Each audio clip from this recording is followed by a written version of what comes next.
એસઆઈઆરની કામગીરી દરમિયાન ખોટી રીતે નામો રદ કરી અને નવા નામો સામેલ કરીને મતદાર યાદીમાં ગેરરીતિ કરવામાં આવી હોવાના આક્ષેપો ઉઠ્યા છે. આક્ષેપ છે કે શાસક પક્ષને ફાયદો થાય તે માટે આ પ્રક્રિયા ઇરાદાપૂર્વક કરવામાં આવી છે. આ મુદ્દે નાંદોદ તાલુકા કોંગ્રેસ સમિતિ દ્વારા નાંદોદ મામલતદારને આવેદનપત્ર આપવામાં આવ્યું છે. નર્મદા જિલ્લામાં ચાલી રહેલા સઘન મતદાર યાદી સુધારણા કાર્યક્રમ દરમિયાન ગેરરીતિ થયાના આક્ષેપો સામે આવ્યા છે. કોંગ્રેસના આગેવાનોના જણાવ્યા મુજબ આરએસએસ વિચારધારામાં માનતા ન હોય અને કોંગ્રેસ પાર્ટી સાથે જોડાયેલા નાગરિકોના નામો મતદાર યાદીમાંથી રદ કરવામાં આવ્યા છે. તપાસ દરમિયાન ગુજરાત પ્રદેશ કોંગ્રેસ સમિતિ સાથે સંકળાયેલા જિલ્લા કોંગ્રેસ પ્રમુખના પરિવારજનો સહિત તેમની ધર્મપત્ની જે જિલ્લા મહિલા કોંગ્રેસના ભૂતપૂર્વ પ્રમુખ રહી ચૂક્યા છે તેમના તેમજ પરિવારના અન્ય સભ્યોના નામો પણ રદ થયાની માહિતી મળી છે.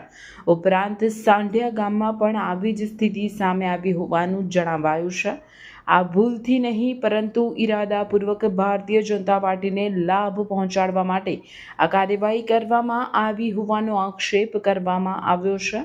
આ મામલે નાંદોદ તાલુકો કોંગ્રેસ સમિતિ દ્વારા ગુજરાત રાજ્યના રાજ્યપાલને સંબોધીને નાંદોદ મામલતદારને આવેદનપત્ર આપવામાં આવ્યો હતો અને યોગ્ય તપાસ કરવાની માંગ કરવામાં આવી હતી. આ અવસરે નાંદોદ તાલુકા કોંગ્રેસ પ્રમુખ સહિત અનેક રાજકીય આગેવાનો, હોદ્દેદારો અને કાર્યકર્તાઓ ઉપસ્થિત રહ્યા હતા.